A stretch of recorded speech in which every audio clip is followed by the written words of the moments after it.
Hi boys and girls, another story from Roald Dahl's George's Marvellous Medicine, and we've got up to the chapter The Pig, the Bullocks, the Sheep and the Pony and the Nanny Goat.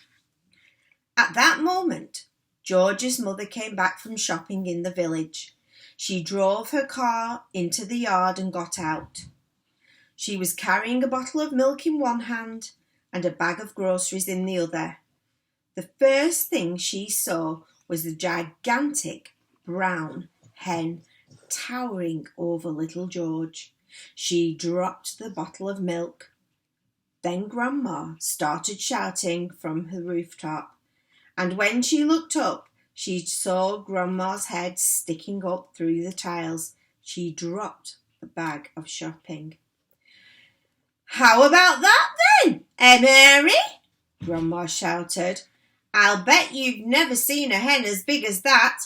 That's George's giant hen, that is." But, stammered George's mother. "It's George's magic medicine," Grandma shouted. "We've both of us had it, the hen and I." "But how in the world did you get on the roof?" cried Mother. "I didn't," cackled the old woman.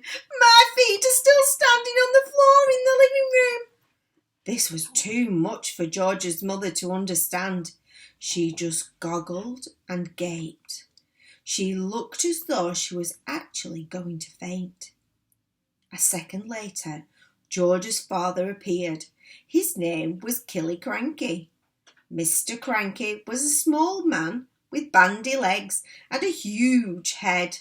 He was a kind of father figure to George, but he was not an easy person to live with because even the smallest things got him all worked up and excited. The hen standing in the yard was certainly not a small thing, and when Mr. Cranky saw it, he started jumping about as though something was burning his feet. "Great heavens!" he cried, waving his arm. "What's this? What's happened? Where did it come from? It's a giant hen! Who did it?" "I did," George said. "Look at me!" Grandma shouted from the rooftop. "Never mind about the hen. What about me?" Mr. Cranky looked up and saw Grandma. "Shut up, Grandma," he said. It didn't seem to surprise him that the old girl was sticking up through the roof.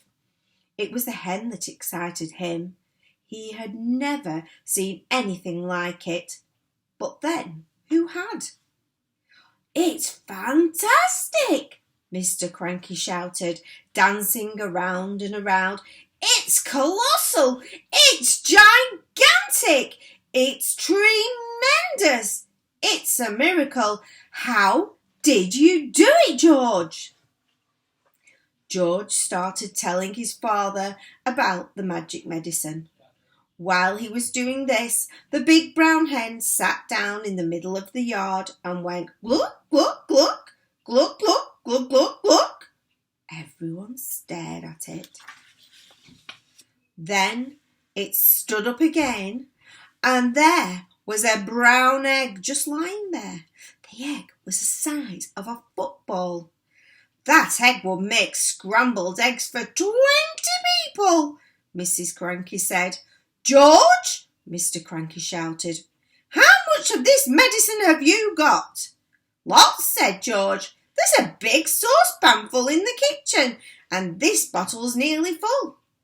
"Come with me," Mr. Cranky yelled, grabbing George by the arm. "Bring the medicine. For years and years I've been trying to breed bigger and bigger animals. Bigger bulls for beef, bigger pigs for pork, bigger sheep for mutton." And they went to the pigsty first. George gave a spoonful of medicine to the pig. The pig blew smoke from its nose and jumped all over the place.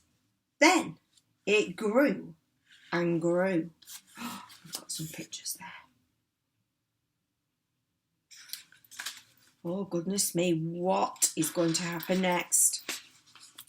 They went to the herd of fine black bullocks that Mr. Cranky was trying to fatten for the market.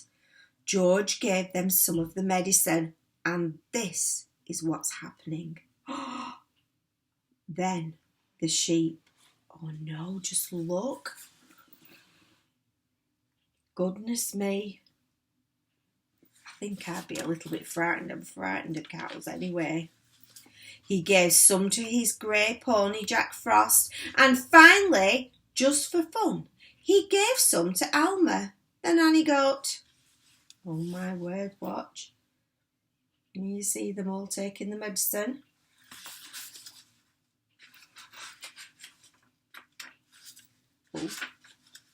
Oh no. There we go. There's the nanny goat. And we're going to stop there because we're on to a new chapter. Hope you enjoyed that, boys and girls.